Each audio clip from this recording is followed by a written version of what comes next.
Ladies and gentlemen, can we start again? And can people at the back hear me?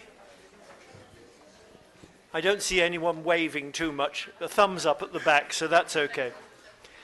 What I want to do now is to try and give you a picture of some of the issues that come up when you're looking at the way the oceans are, and a quick overview of the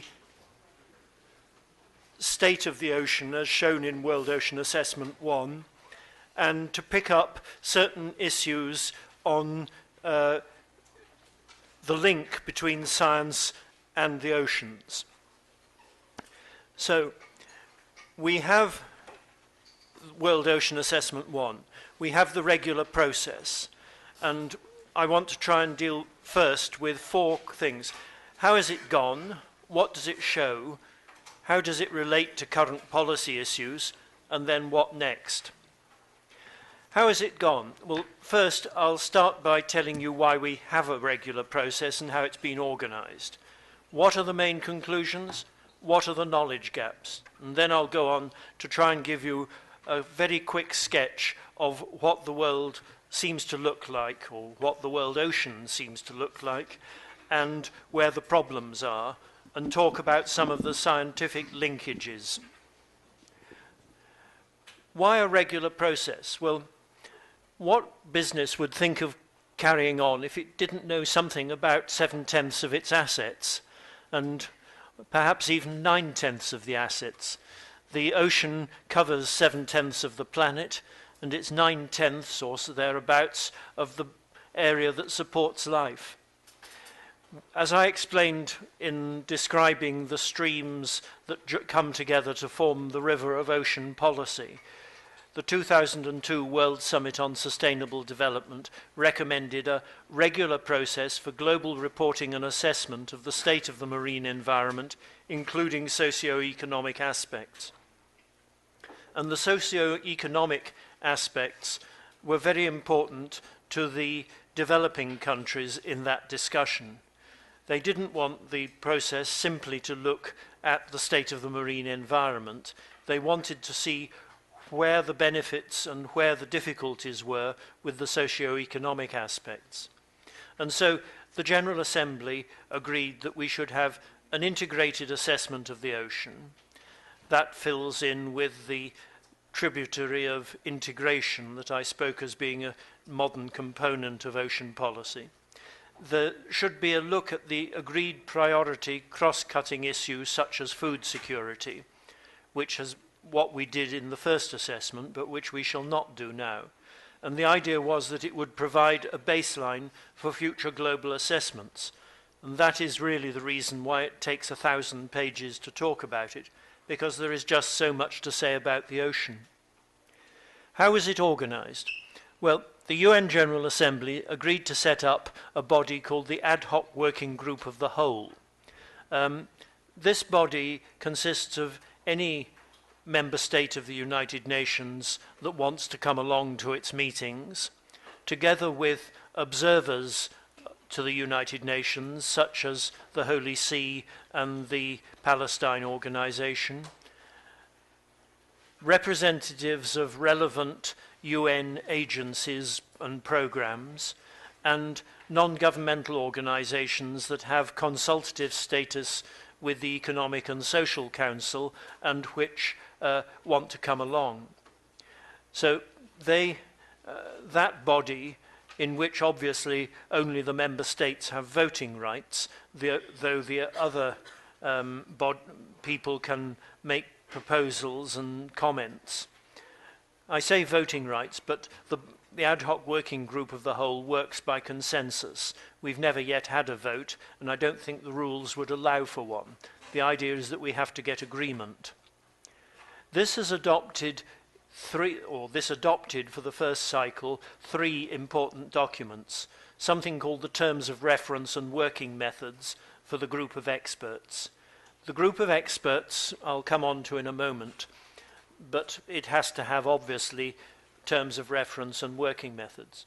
They also adopted the outline which set the structure of what we wrote, And they set guidance for contributors, which dealt with such issues such as how do you deal with integration, how do you deal with conflicts of interest, how do you deal with citations, all sorts of things like that. The group of experts of the regular process was set up to meet particular concerns about the whole process. You heard yesterday from Jake about the assessment of assessments, and I've touched on it. The assessment of assessments looked at 1,200 marine assessments of all kinds and tried to come up with recommendations about how to do it. This had two problems. First, our recommendations came out just at the time of the 2008 world economic crisis, and the last thing anybody wanted was money, was suggestions to spend more money on anything. We had costed our proposals as about $5 million over 5 years, but even that relatively modest sum was too much for anyone to consider. And secondly, the Group of 77 and China, which as you all know is the grouping within the UN General Assembly of the developing world, were unhappy that we might be giving too much emphasis to views coming from the developed world, and they wanted something that would make sure that the views of the developing world had a predominant part in the whole activity. The system that was eventually agreed after a lot of argument was that there should be the group of experts of the regular process, that this should have up to 25 members, and each of the 5 regional groupings within the UN General Assembly would appoint up to 5 members. The 5 groupings are Africa, Asia Pacific,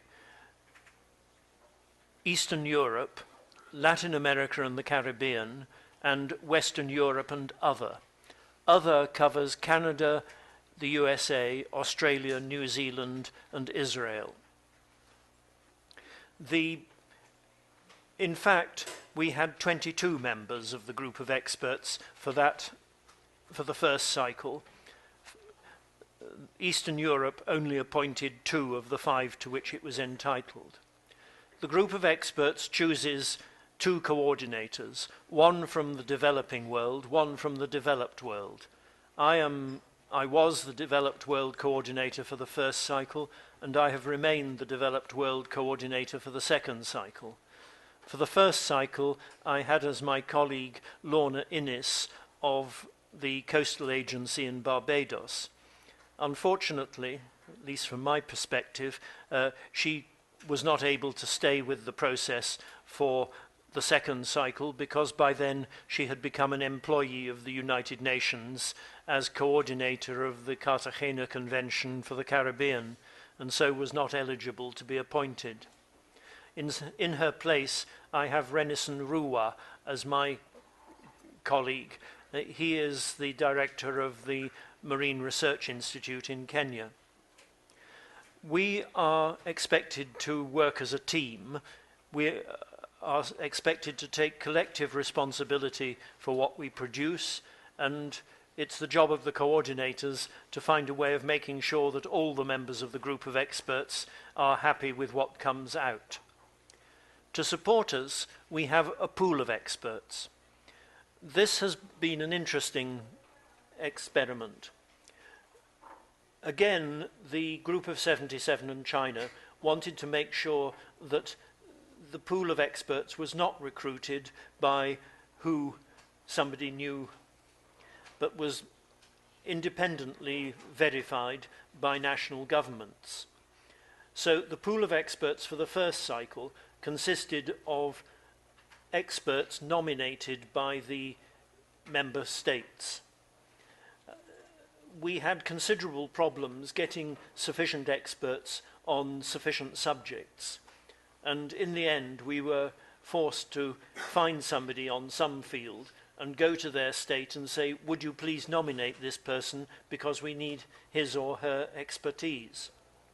In the second cycle, we have a slightly more fluid system in that, as well as member states nominating experts and experts from the first cycle being free to continue into the second, we have a system whereby intergovernmental organizations like IMO, the Intergovernmental Oceanographic Commission of UNESCO, and the World Meteorological Organization, and so on, can put forward experts who they think would be a good thing, and unless the relevant state objects, they get nominated. So we are hopeful that this second time round we will have a better representation. We then have a secretariat. The original idea had been, as proposed in the assessment of assessments, that we would have what was called a distributed secretariat, which would consist of people from the secretariats of UNEP and IOC and IMO and so on. However, again, the Group of 77 and China did not want organizations which they felt were unduly under the control of the developed world to provide the secretariat, and insisted that the UN General Assembly Secretariat, the Division of Ocean Affairs and Law of the Sea, DOALOS in particular, should be our secretariat. We made it clear that we would need a website in order to communicate and to have a place where we could make material available to each other and to the pool of experts. The website for the first cycle was a disaster. There were at least 3 separate reasons why it was a disaster, and all 3 of them were sufficient unto themselves. The first disaster was that the UN Secretariat insisted that it had to be under the control of the UN Secretariat, and that since we had managed to find a way of funding it through an organization called Grid Arendal in Norway, which is a subsidiary of UNEP, we thought this was sufficiently United Nations. But no, we had to have a formal international agreement between the UN Secretariat and the Norwegian government about how this would work. It took 13 months to negotiate that, which lost us 13 months of having any chance of using the website. And in particular, it lost us any chance of getting access to the pool of experts. A second problem was that the nominations to the pool of experts were submitted on paper. So we had 500 pieces of paper in New York, and that was the only source of finding out about the group, who were the member of the pool of experts. And that was another disaster. And then the third disaster was that we were persuaded that a particular software program would give us everything we needed. And the one thing it clearly didn't was anything we needed. So the website, I'm afraid, was a complete disaster. And in the end, we ended up working round it using things like Dropbox and so on. This was completely against the United Nations rules, but our simple defense was that if we hadn't done it, we would never have got the task done. I said that the financial problems had been quite serious, in that nobody wanted new expenditure. The conclusion, therefore, was that any expenditure either had to be by a state in kind or had to be met out of a voluntary trust fund. Many states made contributions in kind. In particular, countries like Canada and the United Kingdom and Belgium paid for the travel of their members of the group of experts. I say their members. It would be truer to say the members of the group of experts that happened to come from their country, because we were not expected to be representing our country on the group of experts, and I don't think anyone did. But some developed countries paid the not insignificant travel costs for their group of experts. The group of experts from the developing world had to be funded through the trust fund. and that was where nearly all the money in the trust fund went. This had problems because the group of experts could only meet if there was money in the trust fund to pay for the members from the developing country, and that often meant that we didn't have very long notice of when it would be possible to have a meeting. So we ended up with problems that, for example, we had a colleague from Iran meeting in New York. He needed several months' notice to get a visa to enter the United States.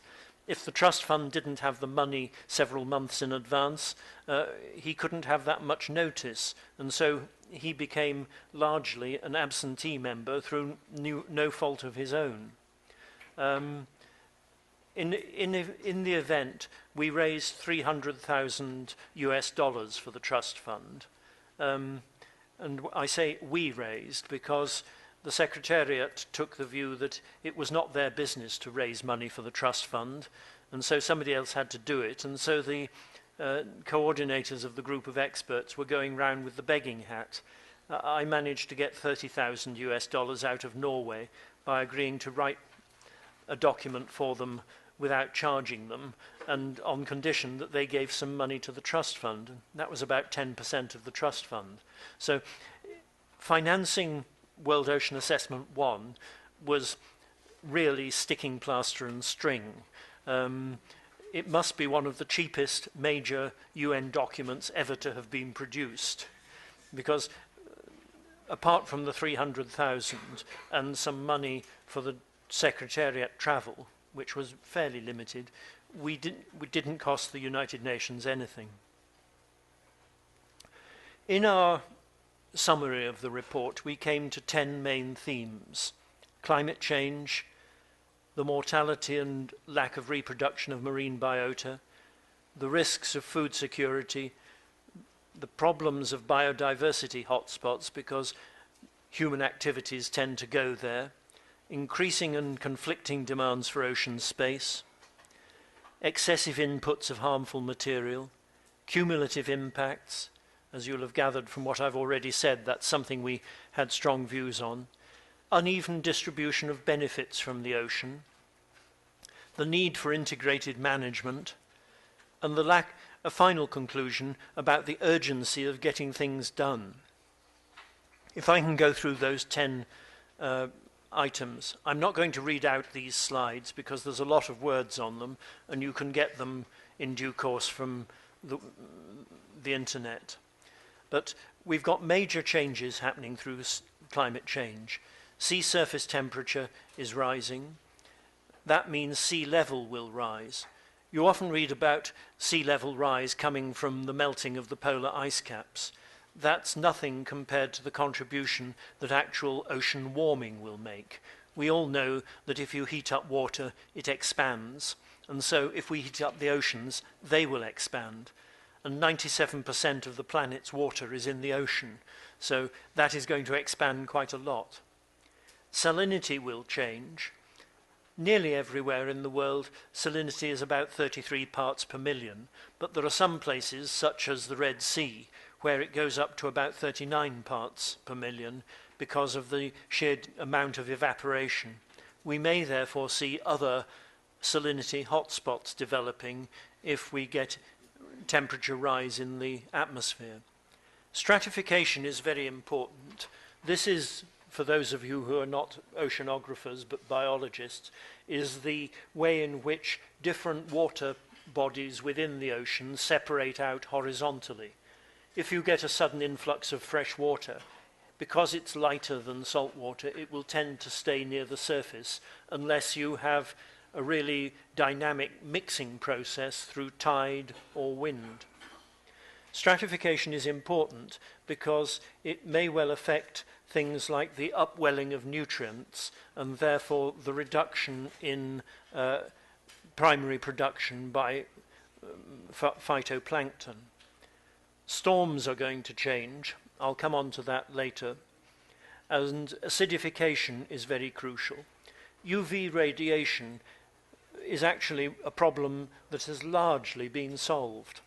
20 years ago, UV radiation was thought to be having a very serious impact on the surface layer where a large amount of the larvae of fish and other animals are to be found. And the ozone hole was increasing the amount of radiation that was getting through.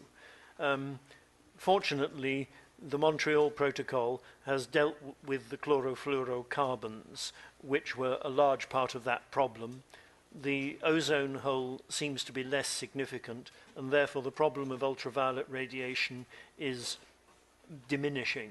But it's a warning to us that we need to keep our eye open for things like the effect of CFCs on the ozone layer that could completely change things. I've tried to give some indication of the various things that climate change might affect. Arctic shipping is a very important one.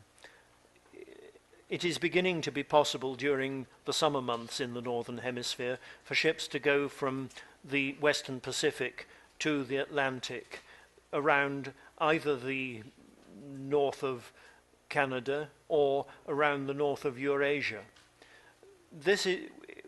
When this can be done, it is a lot cheaper than going either through the Suez Canal or round the Cape of Good Hope or through the Panama Canal or round Cape Horn. The difference in cost is 20 to 25%. It's that much cheaper to go through the Arctic. But you have the problem that the Arctic at the moment has practically no infrastructure to deal with shipping going along its coast.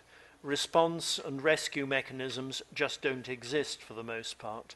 So, though there will be strong economic pressure for shipping to go round the Arctic during the summer months, there are serious risks coupled with that. Marine biota, you have a whole range of challenges.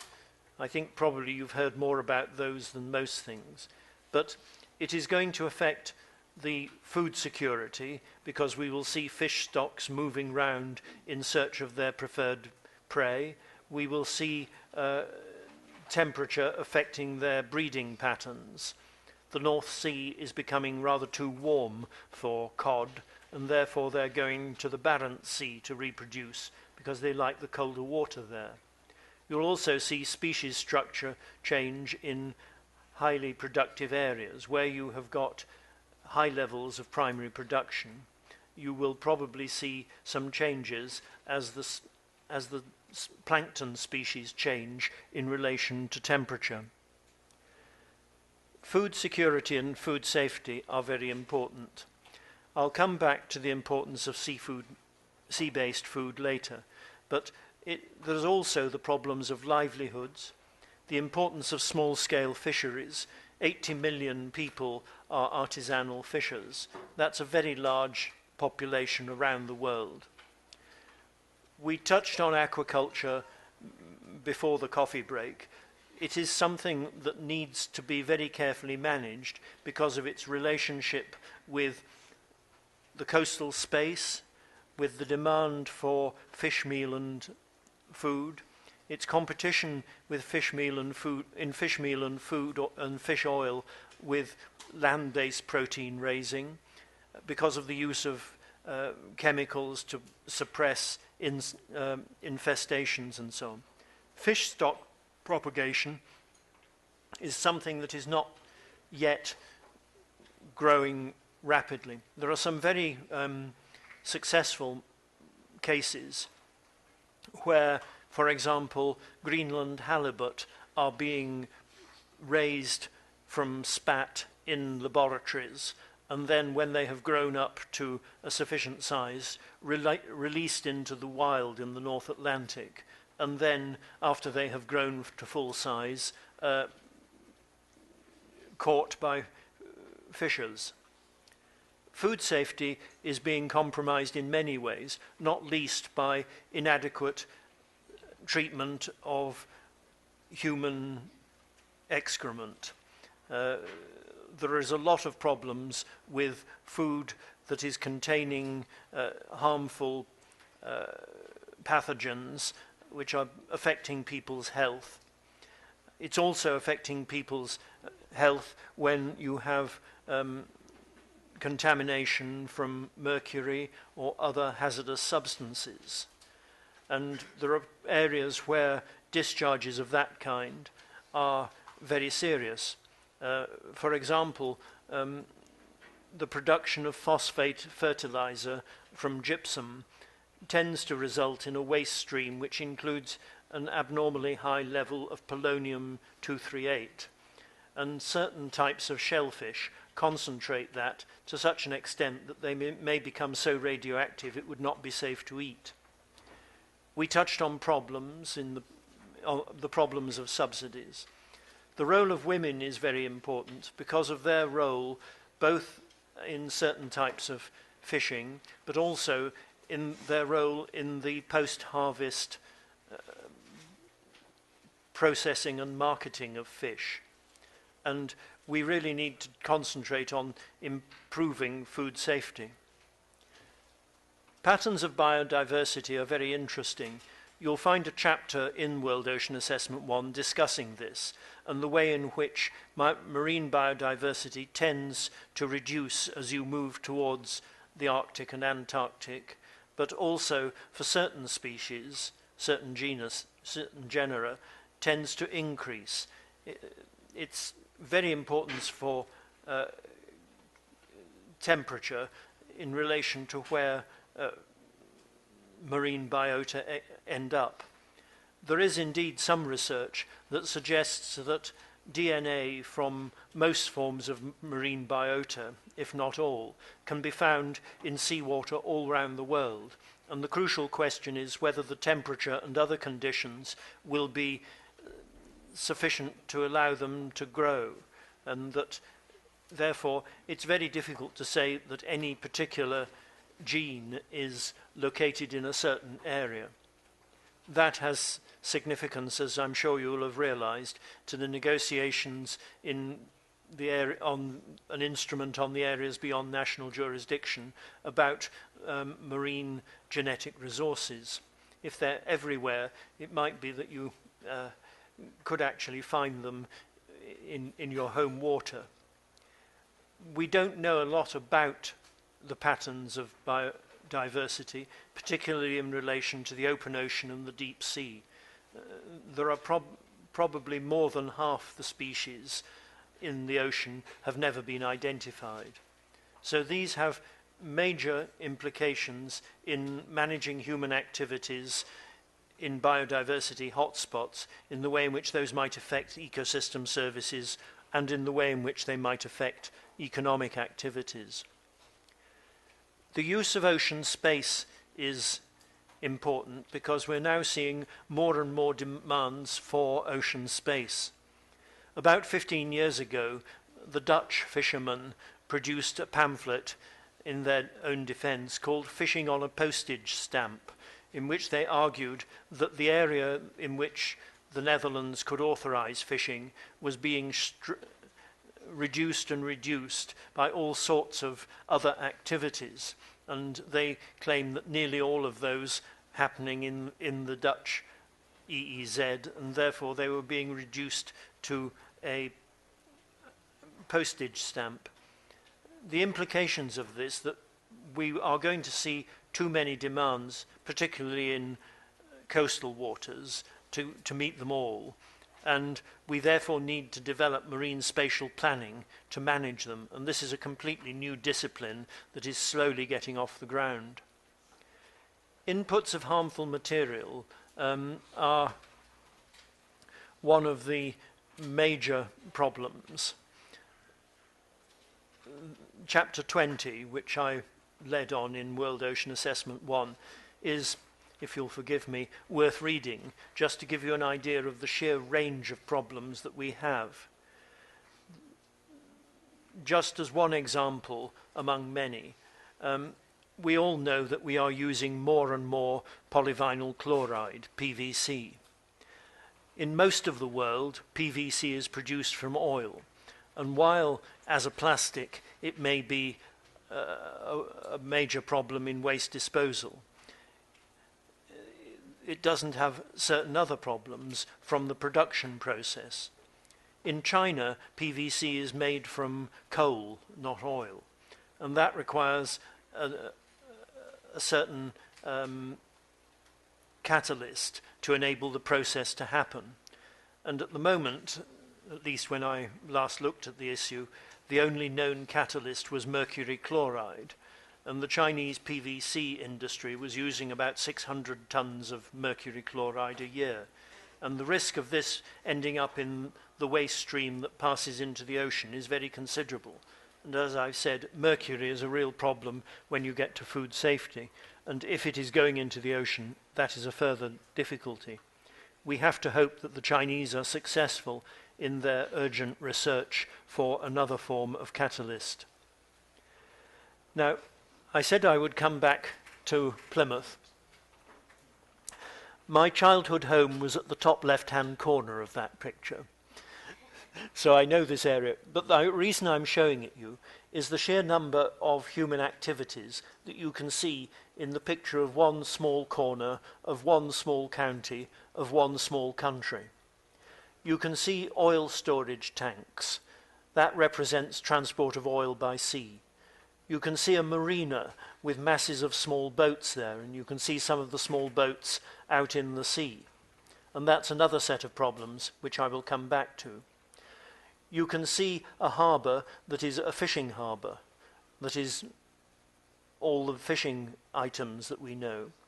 You can see a lot of tourism, the small beach on the right of the picture, and a swimming pool which is fed by salt water in the bottom right-hand corner, projecting out into the sea.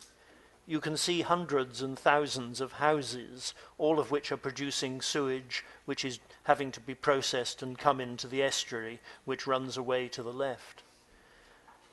That is just, and you can also see the Plymouth Marine Laboratory, which is another human activity on the marine environment, marine scientific research, which has to be taken into account. And you can also see in the middle of the left-hand side quite a lot of manufacturing industry. I'm just showing you this as a way of emphasizing the sheer number of activities that you can find in a very small area. And that's why cumulative impacts are so important.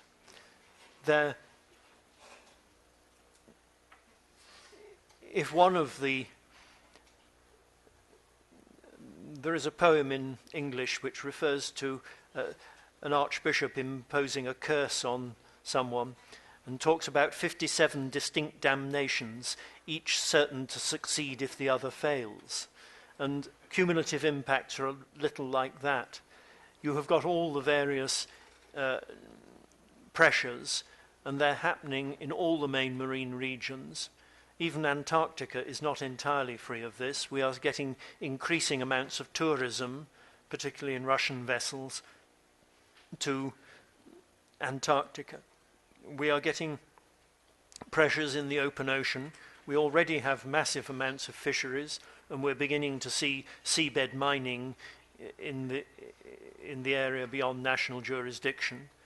Top predators are particularly vulnerable because the pressures build up through the food chain in different directions, and vulnerable habitats. And we're also seeing impacts on tourism and cultural values. Tourism because what might have been a pleasant place when 1,000 people a month went there becomes considerably less attractive if 100,000 a month go there. We also have the problem in the distribution of ocean benefits. We're seeing lower consumption in poorer areas because it's being diverted to richer areas. Now, if that's represented by adequate compensation in the form of income, well and good, but it's not entirely clear that the exchange is fair. We're seeing employment and income from fisheries distributed very uncertainly. Countries with distant water fishing fleets are often buying fish rights from poorer countries, and you're seeing therefore a distortion in what might be achieved from the ocean for those poorer countries. Maritime transport has some unequalnesses in it. You will find, if you look, for example, at the pay of ships' officers, that though ships' officers are come mainly from Western Europe and North America, secondly from Eastern Europe, and thirdly from the Far East. The pay of those officers is markedly different in those three categories, although they are doing jobs which appear to be almost indistinguishable. We're seeing changes in universal benefits as things like ocean capture of carbon and so on are affected by global warming. Offshore energy is being bought up by the richer countries. Tourism we'll come back to, it's a very interesting case. Offshore mining is something that, with some exceptions, requires massive investment and therefore is something that benefits on the whole the richer countries. There are exceptions to that. Placer mining for tin in Southeast Asia is not something that requires quite so much investment and therefore is a case where Malaysia, Indonesia, Myanmar are getting quite good returns for relatively small investment.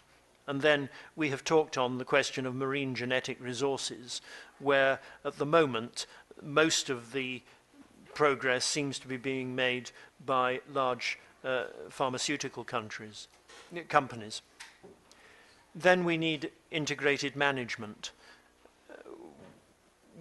Our assessment looked only at the oceans, but human impacts are now no longer small in relation to the vastness of the ocean. We've got many interactions which are coming from the land into the sea, and we can't really assess the problem unless we look at the landward component. Sewage and plastic debris are probably the most significant of those, where the landward component is very important. If we don't get better management of plastic waste, the ocean is going to go on having problems. And we do need integrated management. And then the final main conclusion was that there are some problems can only be dealt with at a global level. Many problems have more local causes and are only global problems because they occur in many places. That's the reason why we didn't end up with a global instrument on land-based pollution. The problems are global, but the causes are all in the localities. What we need to try to do is to get that all localities have proper sewage treatment, all localities have proper waste management.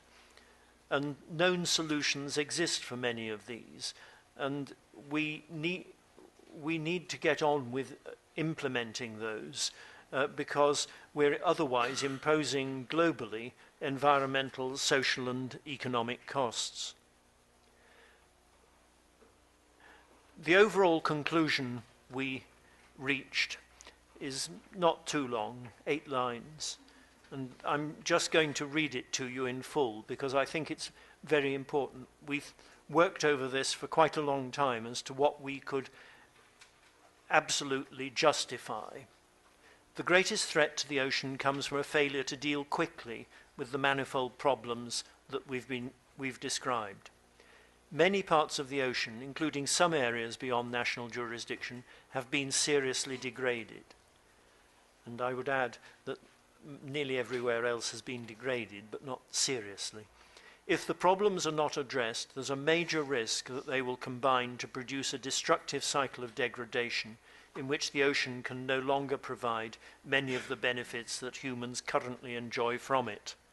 So this is a question of intergenerational equity above all.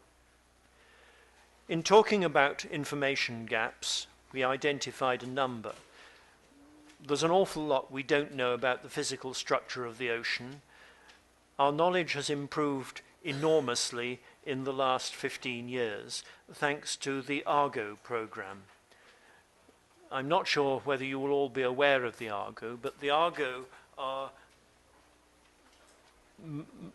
devices that are released into the ocean, probably about 3,500 a year, which float round with the currents they sink down, and from time to time they come up to the surface and broadcast the measurements that they have made on salinity, temperature, pressure, and so on, and also, more recently, on various biological measures. That has actually revolutionized our understanding of the ocean. If you look at the Global Ocean Science Report that IOC of UNESCO published the end of last year, you will see a picture of where the coverage is. And it is quite amazingly good, even for those parts of the world where you would not expect it. The Southern Ocean is relatively well covered, the center of the Northern Pacific, the center of the South Pacific, the center of the South Atlantic. It's a very good coverage.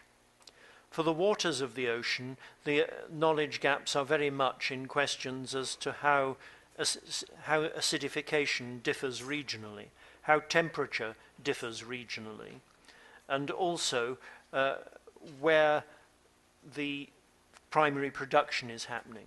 We have satellite measures of chlorophyll and so on, but it's not entirely clear where the production is happening.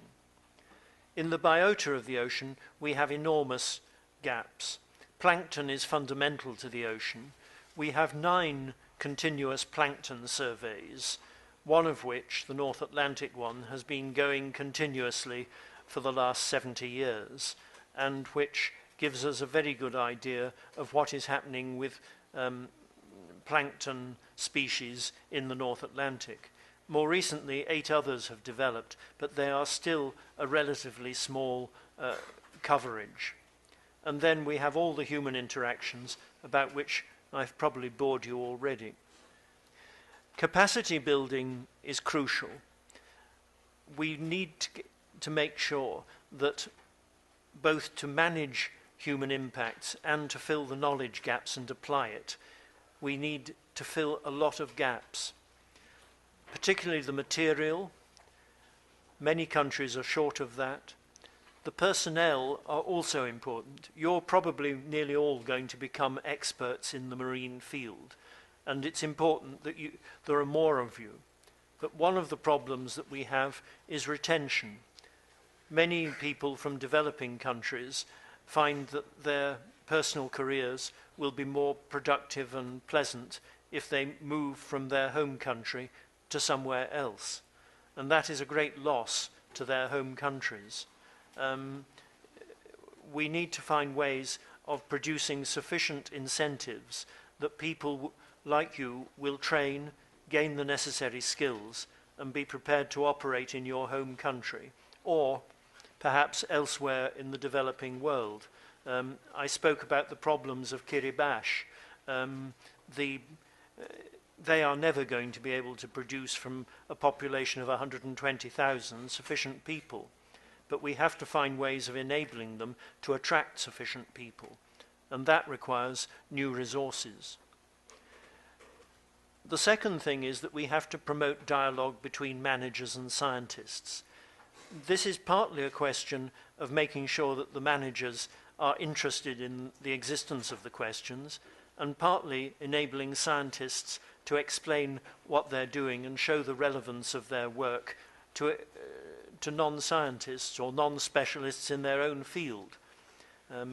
You will know the definition of an expert as someone who knows more and more about less and less. And quite often the problem is not communication between policymakers and scientists, but between scientists in different specialisms. If we're going to have integrated management, we need to find ways of integrating our assessment of the world, how to standardize it and how to compare it.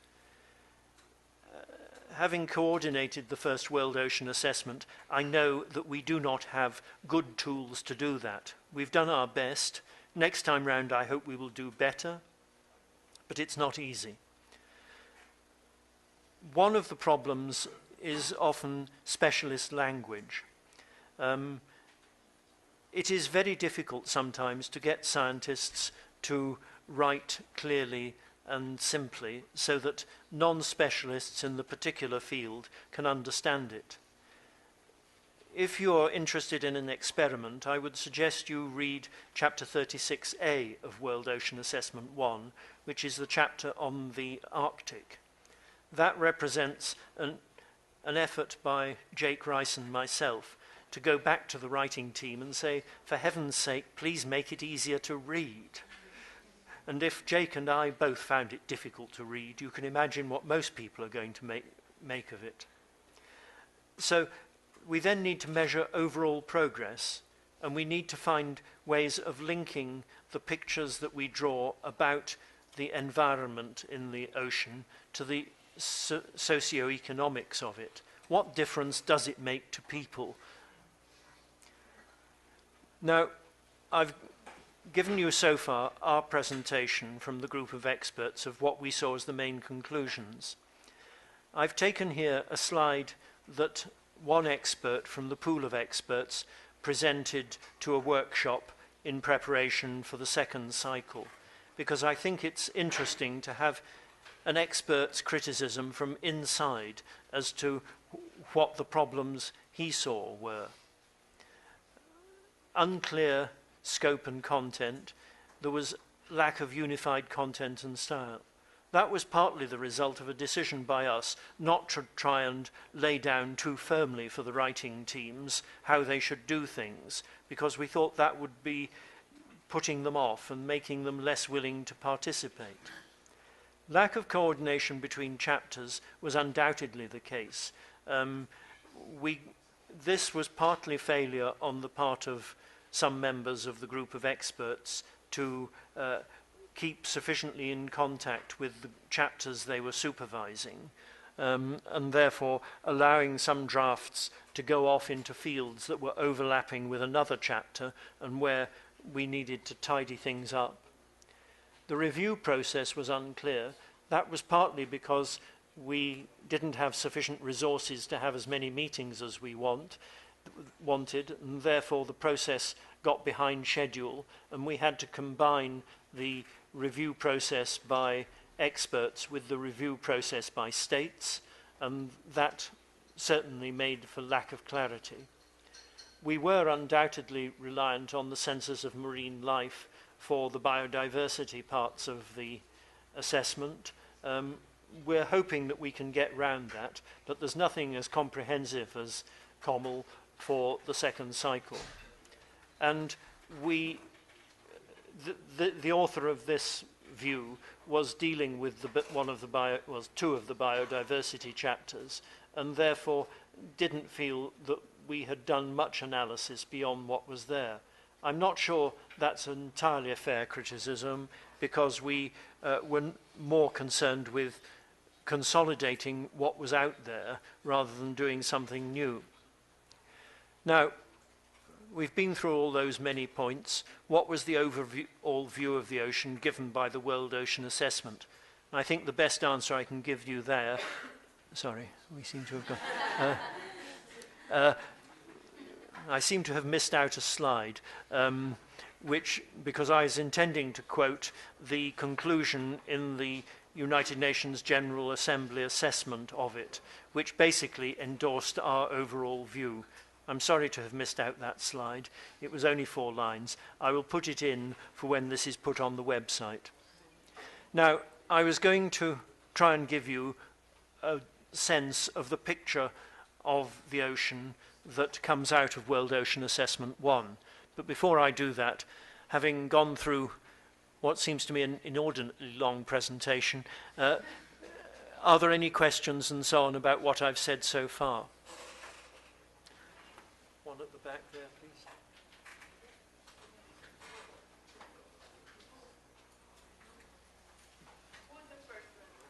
Well, there's one at the back in the far corner, I can see.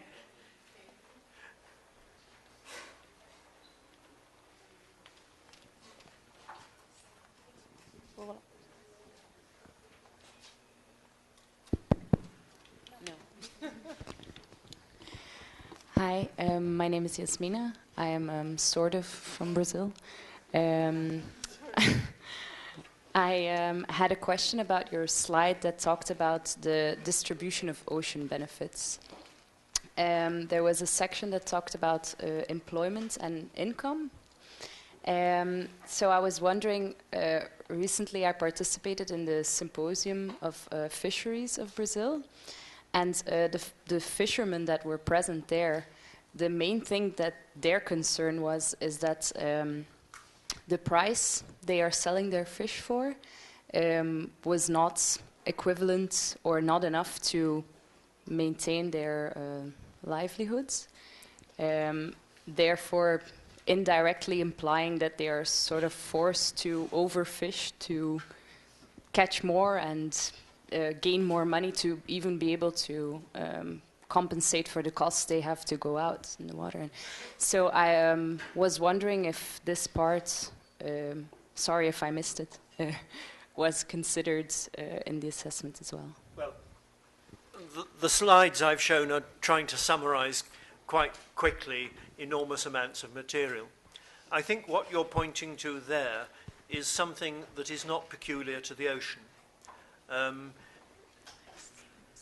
Throughout the world, you have got the problem of primary producers who are finding themselves put under pressure by the commercial chains above them. In England, we have a problem that dairy farmers who are producing milk, most of which is now sold by a handful of supermarket chains, would give almost exactly the same description as you give of the Brazilian fishermen, that they cannot sell the milk to the supermarket chains at a sufficient price to cover their costs and give themselves a reasonable income. You get the same story about coffee, about tea, a whole range of issues. The problem there is to some extent that the end consumers, at least in some rich countries, are not prepared to pay a fair price. You have got major commercial chains competing with each other. Whether the country is based on a supermarket approach to shopping or a wholesaler and retailer, you are going to have a relatively small number of organizations that are interested in buying cheap and selling also quite cheap, because that is a way of attracting the final customer.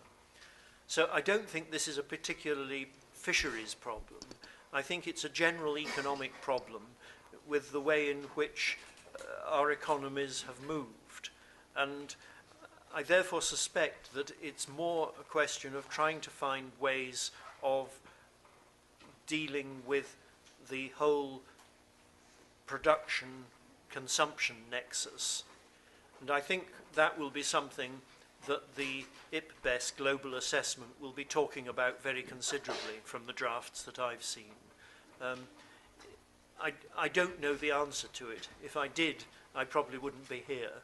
I'd be doing something else. But the dust does seem to be a problem of how we can find one of the solutions that in the fisheries world has been found to be very good is the setting up of fisheries cooperatives to take control of a much bigger segment of the market and therefore be able to provide improved services down or up the consumption chain and be in a better bargaining position than a multitude of small fishermen who may be in cutthroat competition with each other. One of the things that I think is quite clearly an important element is funding fishers' cooperatives.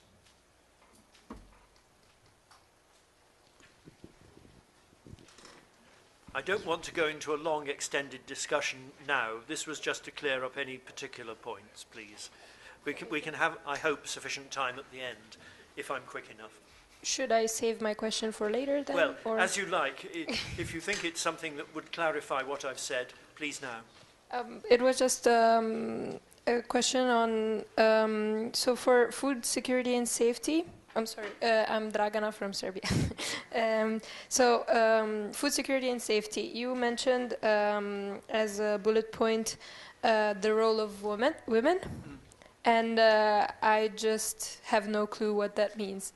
Well, So, if you can elaborate a little bit. In a very large part of the world, the men do the fishing and the women do the post-harvest processing. If they are assisted properly, they may well be able to do a better job and ensure that more food is there because you waste less in the processing, and so on. It is simply an observation that the role of women in fisheries is usually significantly undervalued because people tend to think that the job is done when the fish is brought ashore. But that's only halfway through the process. So education should helping women, particularly in the developing world, do the post-harvest processing better is an important way of improving the contribution that you can make.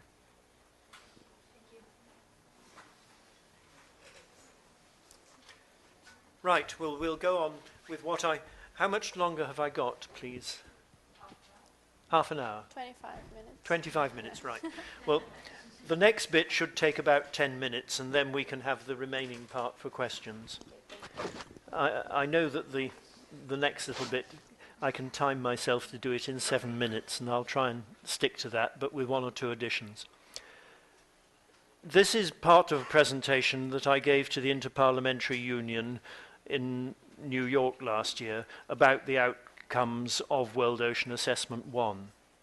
The first thing was to impress on them the sheer scale of the ocean, and I think that photograph from the NASA website shows it very well.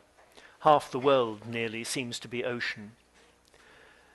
7/10 of the planet, 97% of the water, 90% of the Earth's biome.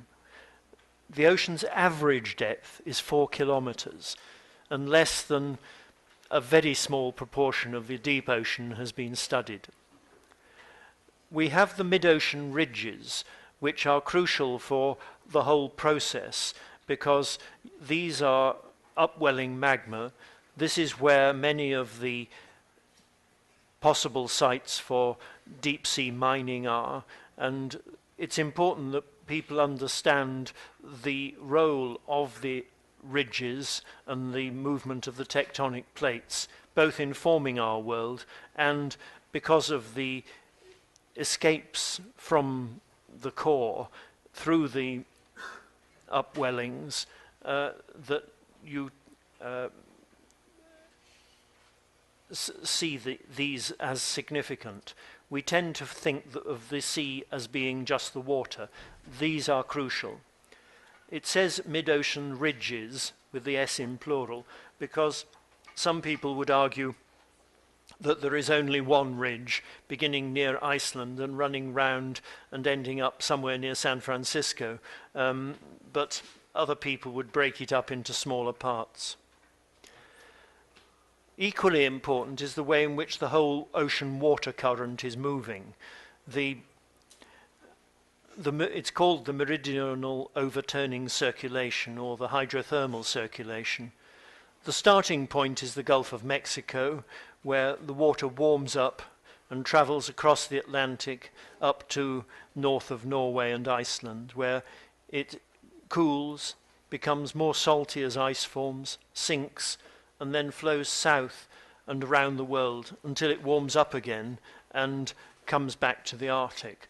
This is crucial to the world's climate, it's crucial to the transfer of nutrients, it's crucial to nearly everything. The major pressures, the 6 there, I don't think any of them will surprise you. Turning first to fisheries, that is the FAO view as to what has happened with the fish catch. You can see it increased very steadily from 1950 to 1985, nearly trebling. In fact, probably trebling. Since then, it has been relatively stable, but that disguises the way in which it has been maintained, because increasingly the nearer coast fisheries have been fished out or fished down, and more of that catch is made up of open ocean fish. Food from the sea is important, and this gives you some of the statistics. The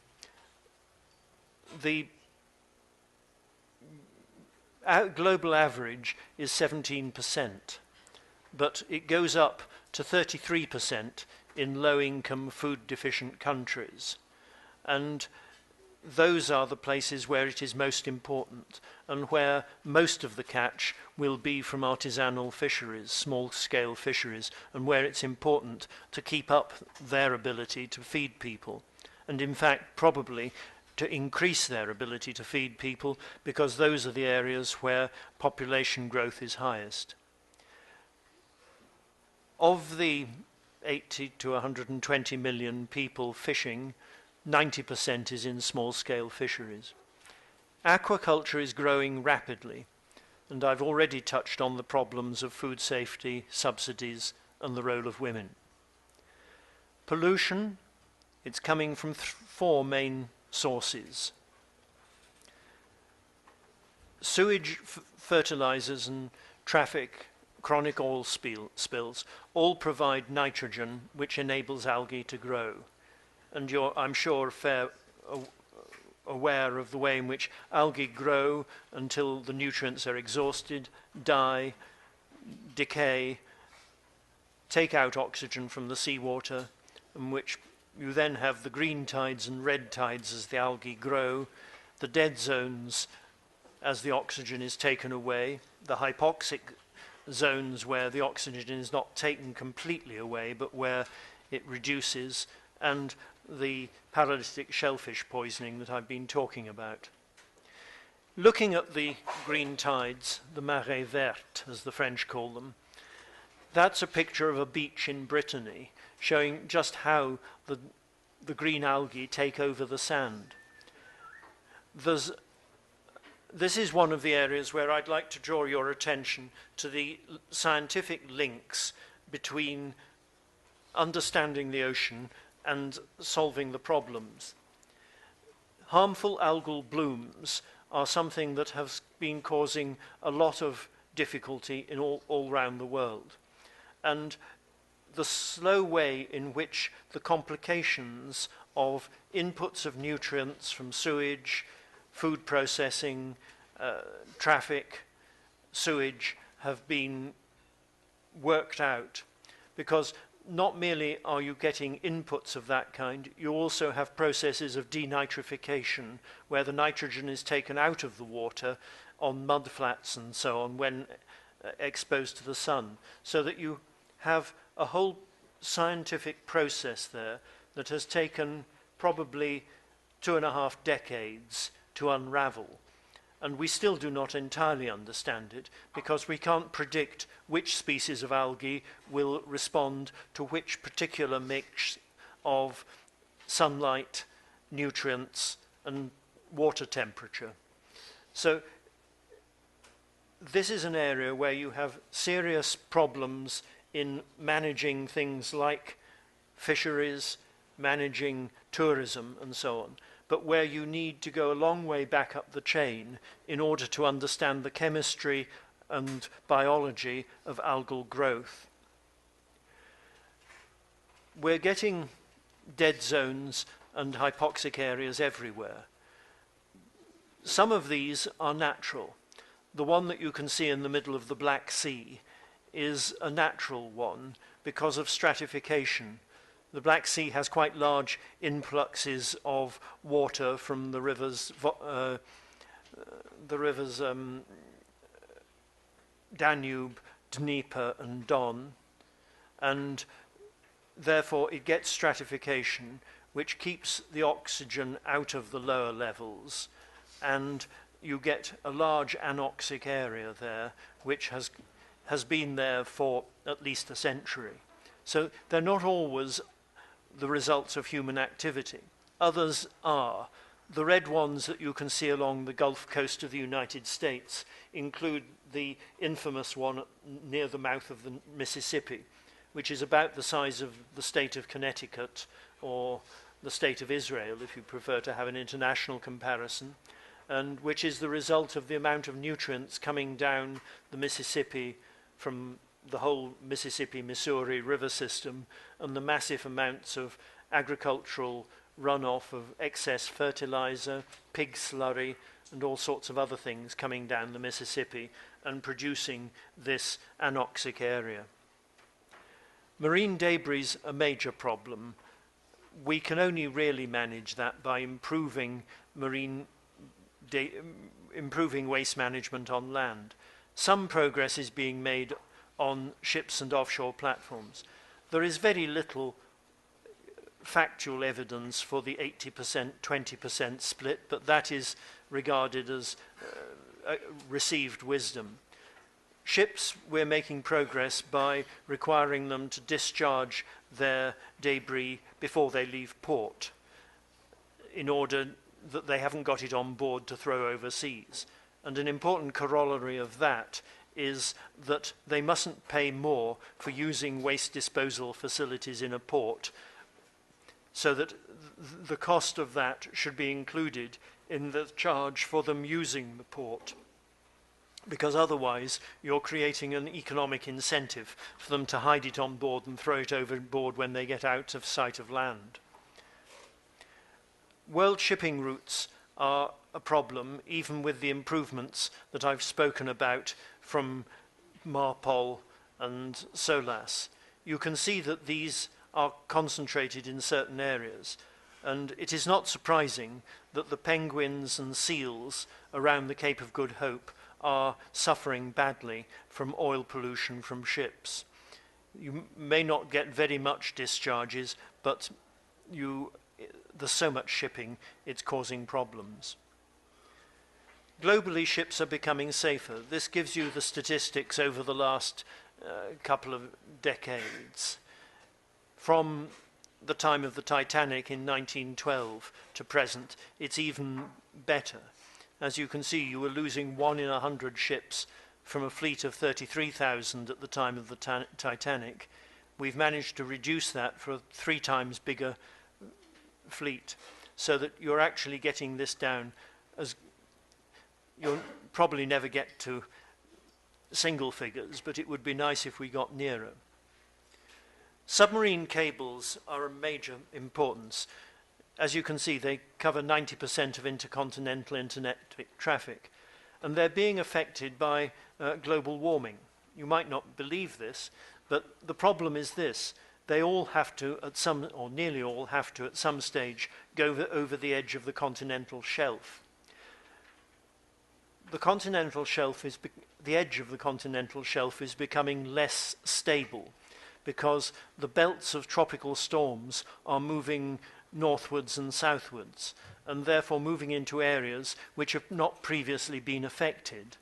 Therefore, you are getting new submarine landslides at the edge of the continental shelf, which are capable of breaking the submarine cables and breaking the internet traffic. Now, the internet traffic has been designed so that its traffic will find routes through other ways. But for example, there was a major submarine landslide off the island of Taiwan about 9 years ago, which disrupted all internet traffic in the Northwest Pacific for about 4 weeks until it could be repaired. Seaside tourism is another problem. We're seeing more and more of it. If you look at the world tourist movements, you can see that it's growing very steadily between 1990 and 2013, and it's been going on much the same way. But one of the crucial things to look at is the way in which it is spread around the world. You can see that Europe has been taking more and more of the tourist traffic share. Rather interestingly, the Americas has not been growing anything like as fast. But the one that is growing fast over those 23 years is tourism from Asia and the Pacific. And when you think of the proportions of population, you can see that that red band over the next few years is likely to go on growing considerably as China and other such countries become richer and have more disposable income. So we are probably heading for a major increase in pressure from tourism. Tourism requires support. As you can see, you have got coastal development, hotels, marinas, housing, and ports. All need coastal development. And developed coast is very different from a natural coast. It's armoured so that the link between land and sea, which is important for marine reptiles and seabirds and all sorts of things, changes. The illumination at night changes, which is particularly important for marine turtles, because when they hatch from their eggs, they're programmed to go towards the nearest bright light source, which is usually over the ocean, because that's open. But if you have a seaside resort, quite often there will be a seaside road with street lights, and the little turtles, as they hatch, head towards the road and frequently get squashed. The picture of a marina is another field in which the science policy interface is very important. Ships tend to acquire growths on them, barnacles, seaweed, and so on. This has been a problem for centuries, and at one stage putting a copper bottom on a ship, thin sheets of copper nailed over the wood, was a satisfactory way of dealing with it. Since wooden ships have slowly disappeared, we have other means, which are usually described as anti-fouling treatments. Basically, they're poisonous paints that slowly release and make sure that barnacles and so on don't stick there. In the 1980s, a new form of poisonous paint was discovered called tributyl tin, TBT. And to begin with, it was very successful. It seemed to solve the problem, and ships could go faster for less fuel because they had less clutter along their hulls. But then it was noticed that something funny was happening about the shellfish in harbours with a lot of ships that were using TBT. And it was discovered that TBT is an endocrine disruptor which has a serious effect on a wide range of shellfish. There's a particular animal in the North Pacific called a dog whelk, where the female dog whelks, when exposed to TBT, developed masculine characteristics which prevented them reproducing. And the input of TBT required to achieve that effect was so small that it was not detectable in a chemistry laboratory, but you could put a few female dog whelks in a tank with the same water, and they would develop these male characteristics and cease to be reproductive. And it has taken probably 20 years since those discoveries to phase out TBT and try to get other ways of doing it. This has an important economic consequence, because a ship with barnacles and seaweed on its hull will go slower and use more fuel. So there's an important economic element, but there's also a very important environmental element. So the cumulative impacts I've tried to stress, probably too frequently, are resulting in overload, and they're reducing resilience, so that as pressures have impacts, the marine environment will recover more slowly, less effectively. And I want to take one example of that, which is coral reefs. That's how we like to think of them, full of life. The first problem is ocean warming, which produces bleaching that looks like that. If the seawater temperature is over 20%, they lose the symbiotic algae and they go white. Eutrophication means that too much algae grows there, and if you then overfish the herbivore fish that eat the algae and keep it under control, it makes it worse. You've then got invasive species. There's a famous case of the crown of thorns starfish spreading across the Caribbean from the Panama Canal entrance, and you can slowly plot the appearance of the crown of thorns starfish across the Caribbean over time, and it eats the coral polyps and destroys them and leaves you with skeletons. And then you've got physical damage. Cruise ships love anchoring near coral reef islands because then the tourists on board can be taken in glass-bottom boats to be shown the corals. But very frequently their anchors have done major damage to the corals. All these pressures interact, and it's the problem of pulling the solutions together so that you can try to deal with them all. So I now find where I put the UN General Assembly conclusion, so that it's in this presentation anyway. The world's ocean is facing major pressures simultaneously with such great impacts that the limits of its carrying capacity are being, or in some cases, have been reached. So what is now going to happen? Well, the first thing is that we have started the second cycle to look at what has happened since 2010, which is roughly the date of a lot of the information in the first thing. The General Assembly has approved our outline. We're currently building the writing teams to deal with the chapters. The first complete draft will be in just under a year's time. We then have 2 months of peer review. We then have to revise the draft, which is aimed to be by New Year 2020.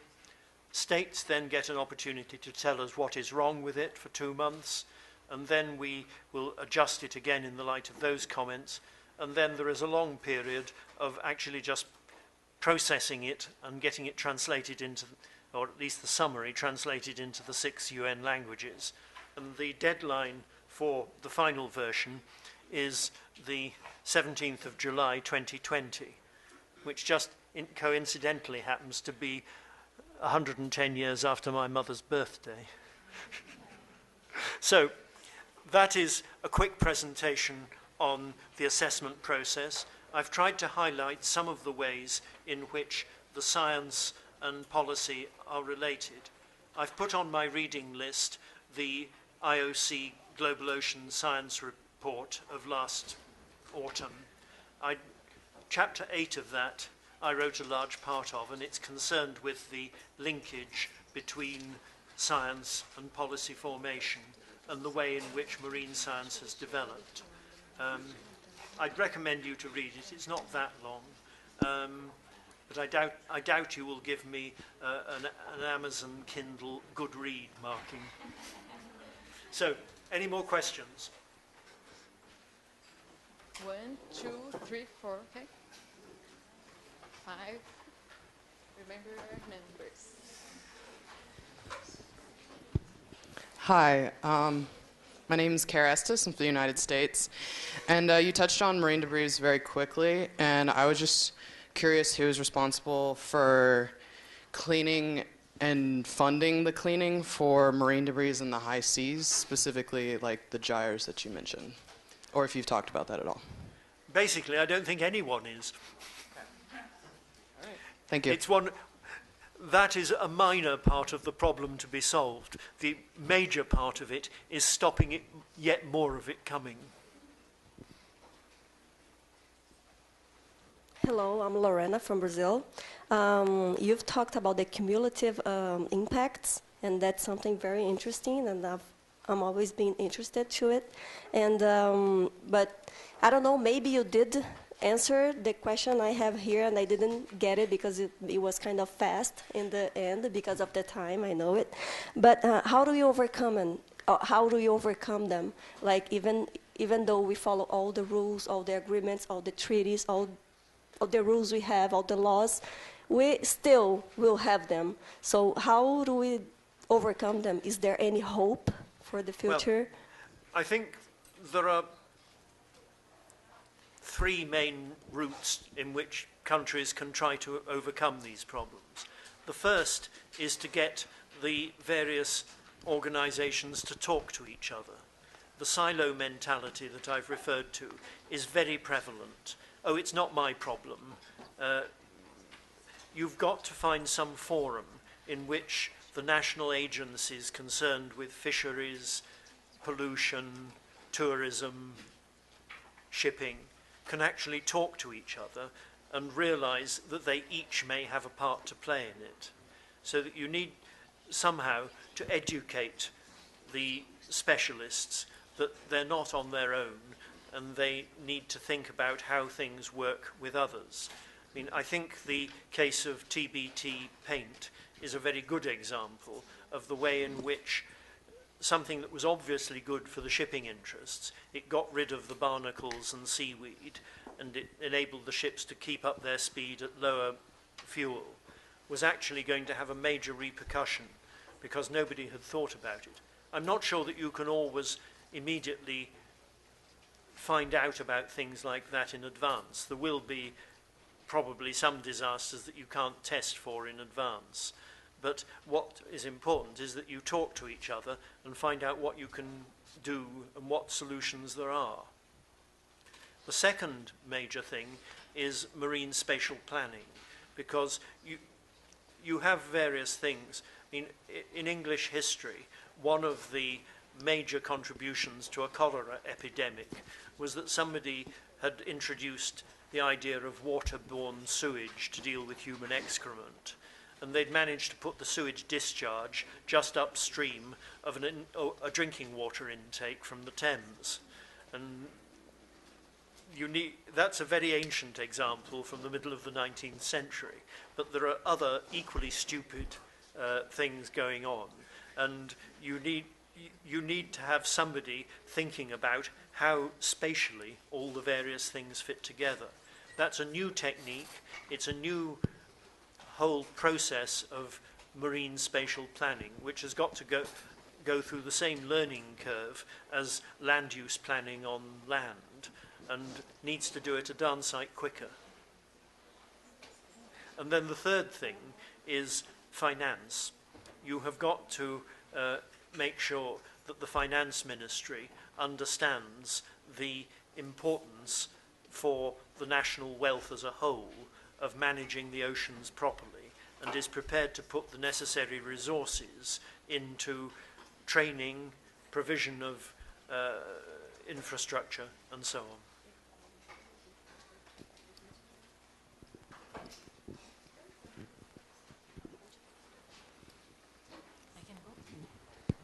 Hi, I'm Amavi from Sri Lanka.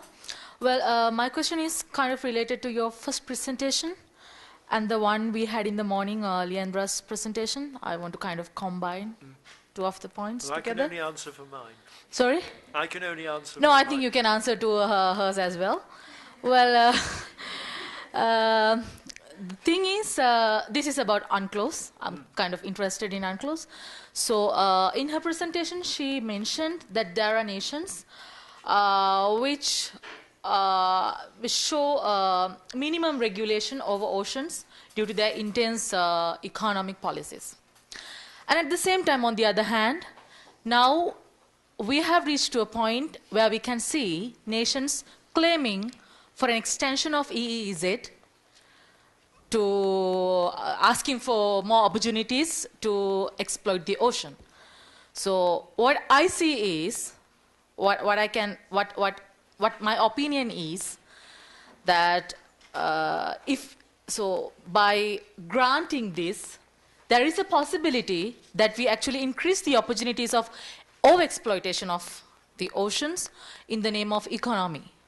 So I would like to know about The first thing to say is that there is no provision in UNCLOS for the extension of EEZs. There is provision in UNCLOS for recognizing an extended continental shelf jurisdiction up to 350 nautical miles in certain circumstances, very complicated circumstances. But the EEZ boundary stays at 200 nautical miles, or whatever is the maximum permissible in the area. And I was trying in my presentation to show the difference between the water column, which is the boundary between the EEZ and the high seas, Yeah. and the continental shelf jurisdiction, which is also EEZ, but also the extended continental shelf boundary. And if you get an extended continental shelf boundary, you can deal with things like minerals and oil and gas, but you don't have any extra control over the water column above it. And there are frictions and problems as a result of that division. Right. Thank you. Now, as to whether the rules in the extended continental shelf make for overexploitation, I'm not sure. I think the difference between the continental shelf jurisdiction within the EEZ and outside it, if outside the EEZ the coastal country has to make certain contributions by way of royalties to the International Seabed Authority, because that's part of the deal that allows a country with a broad continental shelf to go further than the EEZ boundary. But basically, they're not going to have much more impact on the ocean with the possible 150 nautical miles more than they will with their 200 miles. Okay. Thank you.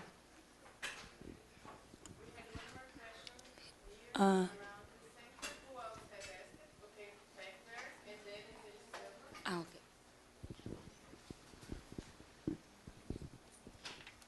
And hi, thank you for the lecture. My name is Janaína. I'm here from Brazil. And I work with the ingestion of debris by animals, marine animals. And my question is that, for example, if we regulate our consume of plastic or our waste disposal, but another country doesn't do that, or because it doesn't have money or whatever, is it possible for us to do something with the marine debris if just some countries try to regulate their garbage? Because the ocean is always in movement, so it's pretty hard to do something. I think it's a question of persuasion. We did a survey in the United Kingdom of marine debris on the islands, or on the west coasts of the islands to the west of Scotland, the Outer Hebrides. And quite a large amount of plastic debris was found there, nearly all of which was still legible enough to see that it was coming from Canadian municipal waste. Now, Canada is one of the best countries, in my opinion, in regulating its environment. And if they're putting enough into the sea that it ends up on the Scottish coast, we have got real problems. I think the problem is more likely to be ones of trying to persuade countries with a high level of plastic use to deal better with their municipal waste, either by burning it or finding ways of recycling it or whatever. But waste disposal is a major problem round the world. We happen to suffer from it particularly with the oceans, but the solution has to be on land.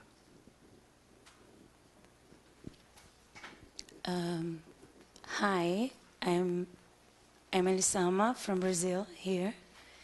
According to the last report on science by UNESCO, even though women representation in science has been increasing, it's still limited to low-level positions in the general scientific context. So my question is the gender issue considered when the experts who are going to work on the elaboration of this kind of assessments are chosen?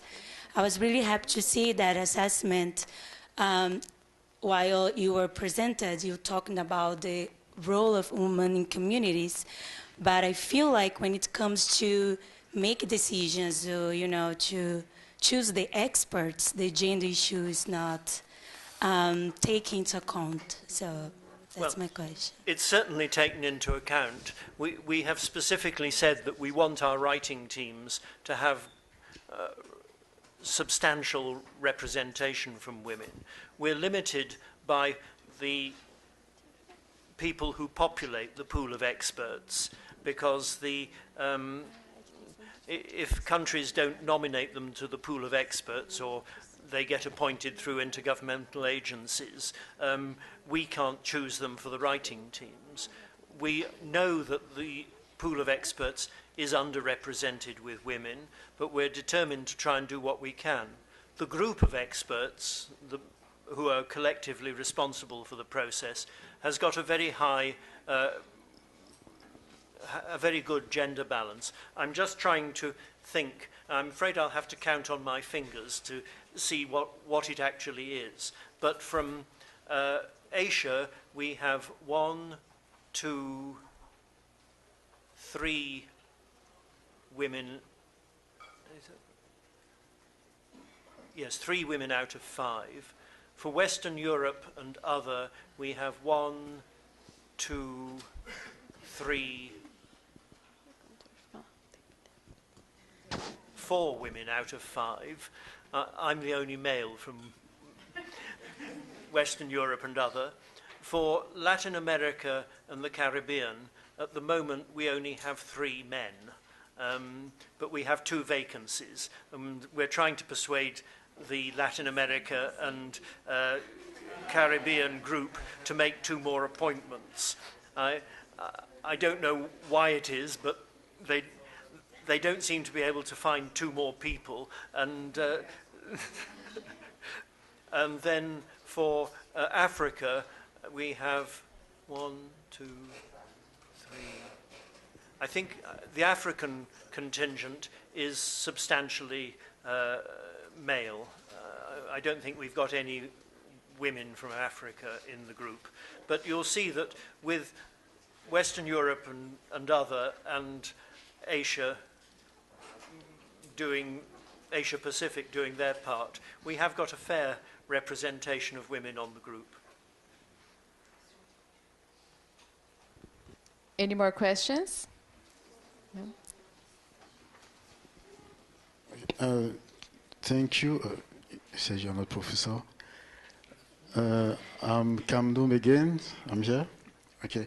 With regard to your first presentation, I was asking if you could could share a comment with regard to the role of the GF, the Global Environmental Facility, within the framework of the global ocean governance, maybe specifically in the context of large marine ecosystems. And for the second part, you showed or you presented the result of the global assessment. So, and from there, we could see that there was change, or I mean, there were some changes with respect to different sectors. If I consider, from what I wrote, the shipping sector, we had a drop in various accidents. So can you tell us about the drivers of these changes? I'm sorry if I didn't go into the role of the Global Environment Facility, Jeff, in sufficient detail. It is very important. It was one of the outgrowths of the 1992 UNCED conference. One of the great claims in that conference from the developing world was that there should be new and additional resources, and Jeff was the means of delivering that. Jeff had an important part to play in the global program of action on land-based pollution, and it has also always had what they call the International Waters Portfolio. That has been largely displayed in the transboundary rivers and international lakes context, but it's also been very important for the ocean. About 3 years ago, Jeff 4 years ago, Jeff commissioned IOC and UNEP to carry out what was called the Transboundary Waters Assessment Programme, TWAP.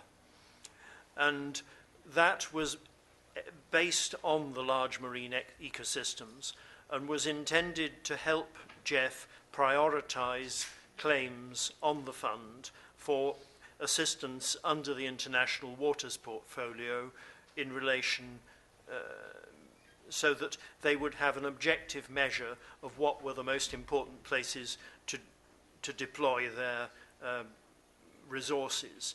It's based very much, TWAP is based very much on the large marine ecosystems. And I would suggest that if you're interested in pursuing this, you have a look at the IOC UNEP websites to see the report of TWAP. And for the second part? I think we have to follow the organizers' rules on.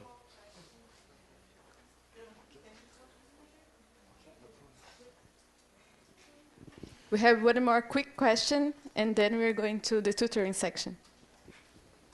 Hi, my name is Mauricio. I'm from Brazil, and I have actually two questions, but if I gotta go fast, just one. Roll them together.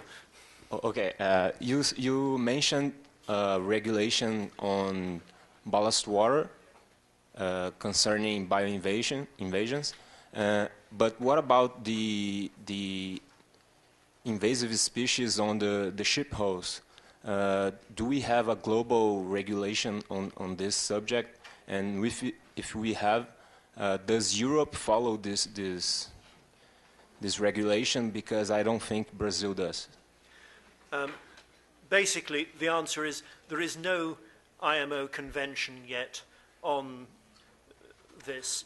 We have the IMO Convention on anti-fouling treatments, which, as I said, was aimed at stopping the use of tributyl tin and similar things because of the problems that was causing. There isn't yet a clear case of how ships' hulls can be protected against being hosts of potentially invasive species. Obviously, there is work being done on new anti-fouling treatments that will be compliant with the new international convention, but there's certainly no recognized system for dealing with the problem, and therefore no attempt at an international agreement to require that treatment, that process to be followed. It's still very much a gap, but it's basically a gap about which we don't know enough in order to deal with it. Okay, thank you. So we'd like to thank Mr. Simcock for this opportunity.